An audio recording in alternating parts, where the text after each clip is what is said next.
రెండోసారి అమెరికా అధ్యక్షుడిగా గెలిచిన ట్రంప్ ముచ్చటగా మూడోసారి కూడా ప్రపంచ పెద్దన్న పాత్ర కావాలంటున్నారు. ప్రెసిడెంట్ పదవిలో హ్యాట్రిక్ కొట్టాలనుకుంటున్నారు. ఎప్పటి నుండో తన థర్డ్ టర్మ్ గురించి సంచలన వ్యాఖ్యలు చేస్తున్న ట్రంప్ తాజాగా మరోసారి తన కోరికను వెల్లడించారు. అమెరికా రాజ్యాంగానికి విరుద్ధంగా ఆలోచిస్తున్న ట్రంప్ మాటలు ఇప్పుడు తీవ్రమైన చర్చను రేపుతున్నాయి. అయితే సొంత రిపబ్లికన్ పార్టీ నేతలు ఆయన జోక్ చేస్తున్నారని ఎందుకంటున్నట్లు? అసలు ట్రంప్కు ఛాన్స్ ఉందా? యుఎస్ రాజ్యాంగాన్ని మార్చి మూడోసారి అధ్యక్షుడిగా మారడం సాధ్యమేనా?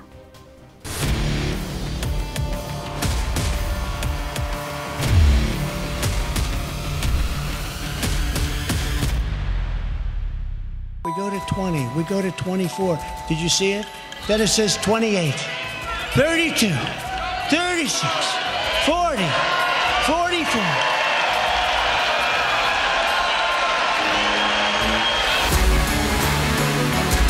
చూసారుగా ట్రంప్ తెంపరితనం. టోన్ కామెడీగా ఉన్నా చాలా కాన్ఫిడెంట్ గా తాను హ్యాట్రిక్ల మీద హ్యాట్రిక్లు కొట్టొచ్చని చెప్తున్నారు. ఇటీవల అమెరికా ఎన్నికల్లో క్లియర్ మెజార్టీ సాధించి రెండోసారి అమెరికా అధ్యక్షుడిగా గద్దెనెక్కారు డొనాల్డ్ ట్రంప్. ఈ ఏడాది జనవరిలో అమెరికాకు 47వ ప్రెసిడెంట్ గా ప్రమాణ స్వీకారం చేశారు. అయితే ఈలోపే ట్రంప్ మైండ్ లో మరోసారి ప్రెసిడెంట్ కావాలనే కోరిక పుట్టింది. ఒకసారి గెలిచి మరోసారి ఓడి రెండోసారి గెలిచిన ట్రంప్ మూడోసారి కూడా ప్రెసిడెంట్ కావాలని గత కొంతకాలంగా హింట్లిస్తూనే ఉన్నారు.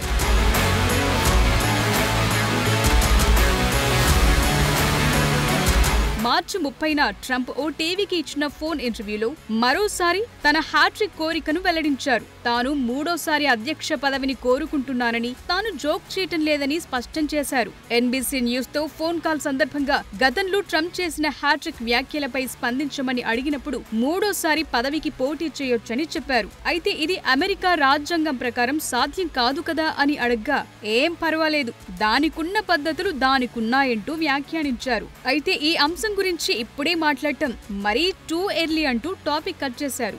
అయితే ట్రంప్ ఇప్పుడు కట్ చేసినప్పటికీ ఎప్పటి నుండో తన మూడో టర్మ్ గురించి ఇలాంటి హింట్లు ఇస్తూనే ఉన్నారు.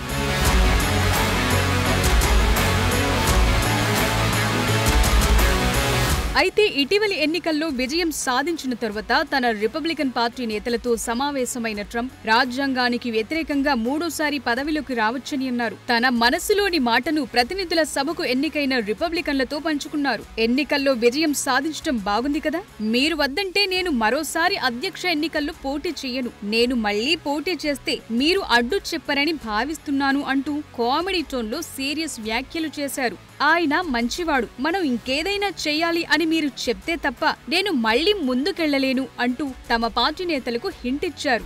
అయితే యుఎస్ రాజ్యాంగంలోని 22వ సవరణ ప్రకారం ఏ వ్యక్తి అయినా దేశ అత్యున్నత పదవికి 2 సార్లు కంటే ఎక్కువ సార్లు ఎన్నిక కావటం నిషేధం. గతంలో అధ్యక్షుడు ఫ్రాంక్లిన్ డి రూజ్వెల్ట్ వరుసగా 4 సార్లు ఎన్నికైన తర్వాత ఈ సవరణను 1951లో తీసుకొచ్చారు. అయితే ట్రంప్ తన హ్యాట్రిక్ ప్రయత్నాల్లో భాగంగా రాజ్యాంగాన్ని ఎలా మారుస్తారన్నది మాత్రం బయటకు చెప్పట్లేదు.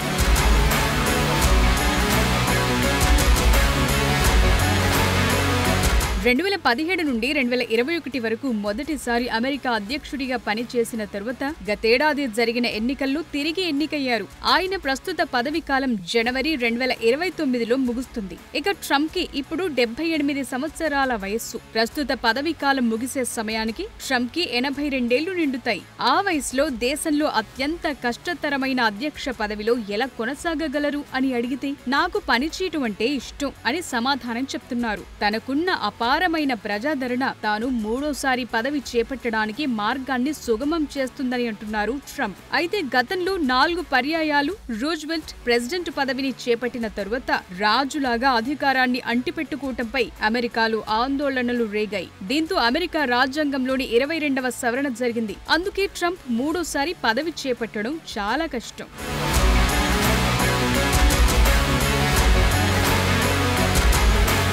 అయితే ట్రంప్ 3 పర్యాయం కూడా అధ్యక్ష ఎన్నికల్లో పోటీ చేయాలని అనుకుంటే దీనికి అమెరికా కాంగ్రెస్ తో పాటు రాష్ట్రాల శాసనసభల నుండి భారీ స్థాయిలో మద్దతు పొందాలి. ఇది ట్రంప్ సాధించే అవకాశం ససేమిరా లేదంటున్నారు నిపుణులు. అయినప్పటికీ ట్రంప్ కోరిక కూడా కొట్టిపారేసే పరిస్థితి లేదు. దీనికి కారణం ట్రంప్ ఈ మాటలు అనటం ఇప్పుడే మొదటిసారి కాదు. పలు ఇంటర్వ్యూల్లో, బహిరంగ సభల్లో కూడా ట్రంప్ తాను మళ్లీ ప్రెసిడెంట్ కావాలనే కోరికను బయటపెట్టారు.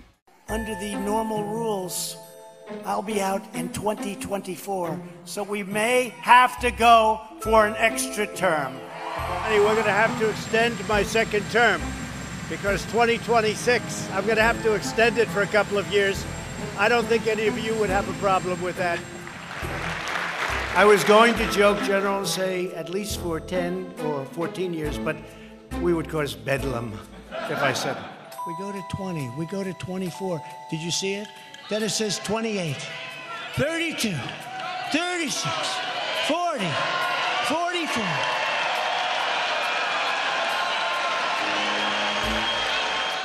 ట్రంప్ కోరుకోవటంలో తప్పులేదు గాని తన సొంత పార్టీకి చెందిన సీనియర్ రిపబ్లికన్లు మాత్రం రాజ్యాంగాన్ని మార్చే ప్లాన్లేమీ లేవని ట్రంప్ జోక్ చేస్తున్నారని అంటున్నారు.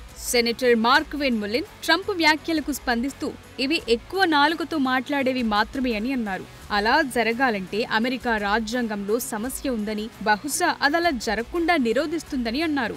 మరో సెనేటర్ జాన్ కార్నిన్ కూడా ట్రంప్ కు సెన్స్ ఆఫ్ హ్యూమర్ ఎక్కువ అని వ్యాఖ్యానించారు. ఇక సెనేటర్ జాన్ థూన్ స్పందిస్తూ ఇలాంటి మాటలు మాట్లాడుతూ ట్రంప్ కొంత సరదాగా గడపాలని అనుకుంటున్నారని, మీడియాతో తుంటరి కామెంట్లు చేయటం ఆయనకి ఇష్టం అని అన్నారు. అమెరికా రాజ్యాంగాన్ని మార్చే ఎలాంటి ప్రణాళికలు ఇప్పటి వరకు లేవన్నారు హౌస్ మెజార్టీ లీడర్ ప్రతినిధి స్టీవ్ స్కాలిస్.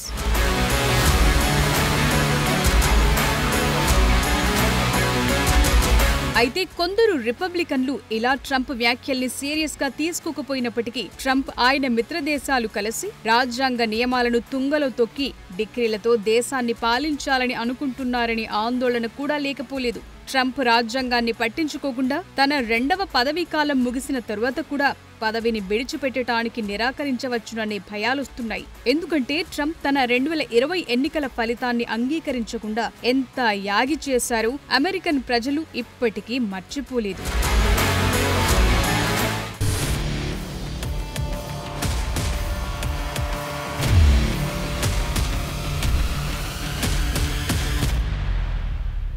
ఒకానొక టైంలో తనకు అవకాశం ఉండదు కాబట్టి రెండోసారి ప్రెసిడెంట్ అయిన తర్వాత రిటైర్ అయిపోతానని ట్రంప్ అన్నారు. అంతేకాదు 22వ సవరణను మార్చడానికి తాను వ్యతిరేకమని కూడా చెప్పారు. అయితే కాలం మారింది. ఇప్పుడు మూడోసారి కోరిక పుట్టింది. అయితే దీనికోసం రాజ్యాంగాన్ని సవరించడం తప్ప మరో మార్గం కనిపించట్లేదు. అయితే సవరణకు సరిపోయే మెజార్టీ ట్రంప్కుందా? సెనేట్, ప్రతినిధుల సభలో ట్రంప్ బలమెంత? హ్యాట్రిక్ కొట్టాలంటే ఉన్న లూప్ హోల్స్ ఏంటి? ట్రంప్ కల నెరవేరే ఛాన్స్ ఉందా?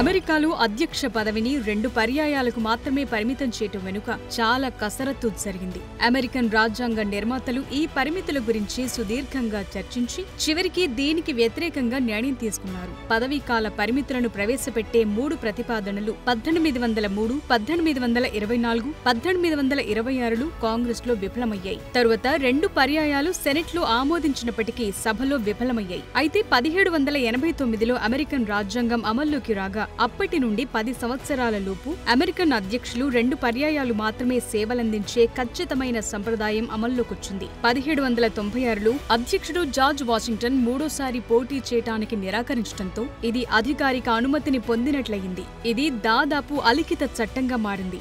జార్జ్ వాషింగ్టన్ యునైటెడ్ స్టేట్స్ మొదటి అధ్యక్షుడు మాత్రమే కాదు, అమెరికన్ విప్లవంలో అప్పటి 13 కాలనీలను విజయం వైపు నడిపించిన నేత. అలాంటి వ్యక్తే ఈ నిర్ణయానికి కట్టుబడి ఉన్నారు. అయితే 1940లో 2వ ప్రపంచ యుద్ధం నేపథ్యంలో ఫ్రాంక్లిన్ రూజ్వెల్ట్ మూడోసారి అధ్యక్ష పదవిని గెలిచే వరకు మరే ఇతర అమెరికా అధ్యక్షుడు కూడా మూడవసారి పదవిలో కొనసాగలేదు. ఆ తరువాత వచ్చిన 22వ సవరణ తరువాత దానికి అవకాశమే లేకుండా పోయింది.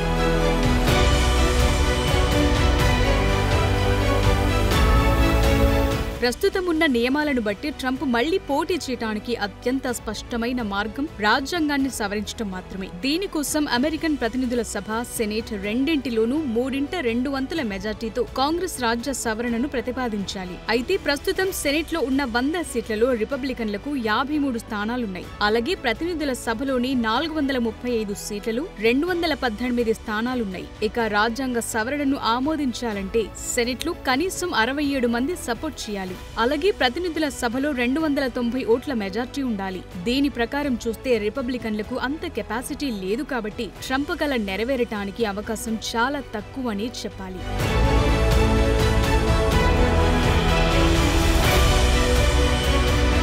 అయితే ఇక్కడ మరో అవకాశం లేకపోలేదు.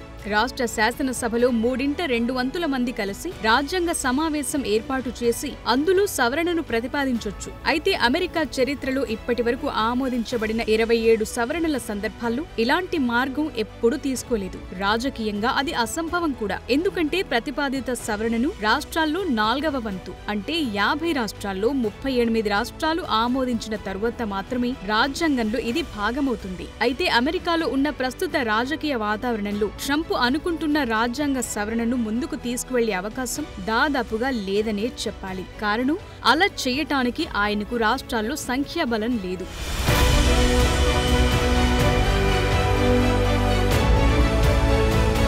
ఇకపోతే ట్రంప్ కున్న మరో మార్గాన్ని చూద్దాం. ట్రంప్ 3వ అధ్యక్ష పదవి చేపట్టాలని అనుకుంటే దీనికోసం ట్రంప్ సహచరుడిగా ఉన్న ఉపాధ్యక్షుడు జేడీ వాన్స్ 2028 అధ్యక్ష ఎన్నికల్లో గెలవాల్సి ఉంటుంది. అప్పుడు ఉపాధ్యక్షుడిగా ట్రంప్ ఉండాలి. ఇలా వాన్స్ గెలిచిన తర్వాత అధ్యక్ష పదవికి వాన్స్ రాజీనామా చేయాల్సి ఉంటుంది. ఇక అమెరికాలో అధ్యక్ష వారసత్వ వరుసలు ఉపాధ్యక్షుడు మొదటి స్థానంలో ఉంటాడు కాబట్టి ట్రంప్ అప్పుడు కమాండర్ ఇన్ చీఫ్ గా ప్రమాణ స్వీకారం చేసే అవకాశం ఉంటుంది. అయితే అమెరికన్ రాజ్యాంగ న్యాయ నిపుణుల అభిప్రాయం ప్రకారం ట్రంప్ ఇలాంటి లొసుగులపైన ఆధారపడే అవకాశం కూడా లేదు. ఎందుకంటే 1804లో ఆమోదించిన 12వ సవరణ ప్రకారం రాజ్యాంగ పరంగా అమెరికా అధ్యక్ష పదవికి ఎవరైతే అర్హులు కారో ఆ వ్యక్తి అమెరికా ఉపాధ్యక్ష పదవికి కూడా అర్హులు కాదు. దీనికి తోడు 22వ సవరణ ప్రకారం చూసిన 2028లో ట్రంప్ అధ్యక్ష పదవికి పోటీ చేయడానికి అర్హత లేదు. దీనికోసం మళ్లీ 12వ సవరణలో సవరణ చేయాల్సి ఉంటుంది. అప్పుడు ట్రంప్ ఉపాధ్యక్షుడిగా ఉండటానికి అవకాశం వస్తుంది.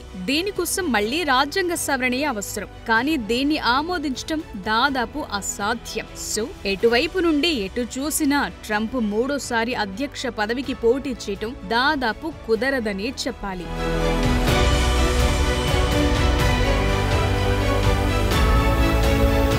ట్రంప్ పద్ధతి చూస్తుంటే సరిగ్గా రష్యా అధ్యక్షుడు పుతిన్, చైనా అధ్యక్షుడు జిన్పింగ్ తరహాలోనే వెళుతున్నారని అనిపిస్తోంది. ప్రపంచంలో అగ్రదేశాలుగా ఉన్న అమెరికా, రష్యా, చైనాలు మూడింటిని ఏకం చేసే దిశగా ట్రంప్ తుంటరి ప్లాన్ చేస్తున్నారేమో అనిపిస్తోంది. పద్ధతులు, విధి విధానాల్లో కాకపోయినప్పటికీ రాజకీయ అధికారాన్ని కొనసాగించడంలో ఈ ముగ్గురు అధ్యక్షులు కూడబలుక్కున్నారా అనిపిస్తోంది. అందులోనూ అమెరికా శత్రు దేశాలుగా పేరున్న చైనా, రష్యా అధ్యక్షులతో ట్రంప్ మొదటి టర్మ్ లో భేటీ అవటం చూస్తే వాళ్లకు ట్రంప్ కు మధ్య ఎంతో స్నేహం ఉన్నట్లు కనిపిస్తుంది. ఒక విధంగా ట్రంప్, పుతిన్ ఇద్దరూ మంచి స్నేహితులనే వాదనకు బలం చేకూర్చే ఉదాహరణలు ఇప్పుడు కూడా కనిపిస్తున్నాయి. ఉక్రెయిన్ లో రష్యా యుద్ధాన్ని ఆపి శాంతి నెలకొల్పుతానని చెప్పిన ట్రంప్ చివరికి బాధిత ఉక్రెయిన్ ను నిందితుడి స్థానంలో నిలబెట్టారు. ఉక్రెయిన్ చర్యలతోనే యుద్ధం ఆగట్లేదంటూ బహిరంగంగానే ట్రంప్ వ్యాఖ్యానించారు. ఇవన్నీ పక్కన పెట్టి చూసిన పుతిన్, జిన్పింగ్ మాదిరి ట్రంప్ లో కూడా నిరంకుశ పోకడలు లేకపోలేదు. అందుకే 6 నూరైనా 100 ఆరైనా 3వ ప్రెసిడెంట్ పదవి చేపట్టడానికి ట్రంప్ దారులు వెతుకుతున్నట్టు కనిపిస్తోంది.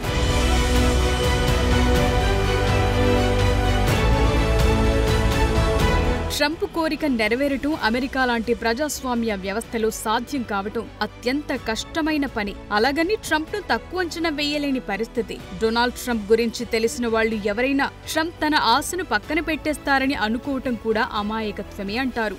ఎందుకంటే ట్రంప్ తలచుకుంటే ఏం చేయటానికైనా వెనుకాడరన్నది గతంలో చాలా సార్లు రుజువయింది. ఇప్పటికే అమెరికాలోని అత్యంత కీలకమైన శాఖలు తన వాళ్లను నియమించుకున్నారు. వాళ్లకు పూర్తి అధికారాలను ఇచ్చిన వ్యవహరిస్తూ మొత్తం నిర్ణయాధికారాన్ని తనను దాటి వెళ్లకుండా ప్లాన్ చేస్తున్నారు. దీంతో ట్రంప్ ఎలాగైనా రాజ్యాంగ సవరణ చేయటానికి రెడీ అయ్యే అవకాశం లేకపోలేదు. అయితే చివరకు అది ఫలిస్తుందా లేదా అన్నది చూడాలి.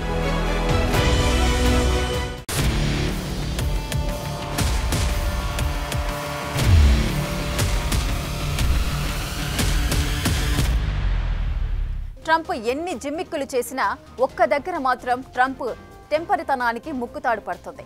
అదే అమెరికన్ డెమోక్రసీ. ప్రజాస్వామ్యం ఒప్పుకుంటేనే ఎవరికైనా నాయకుడయ్యే ఛాన్స్ వస్తుంది.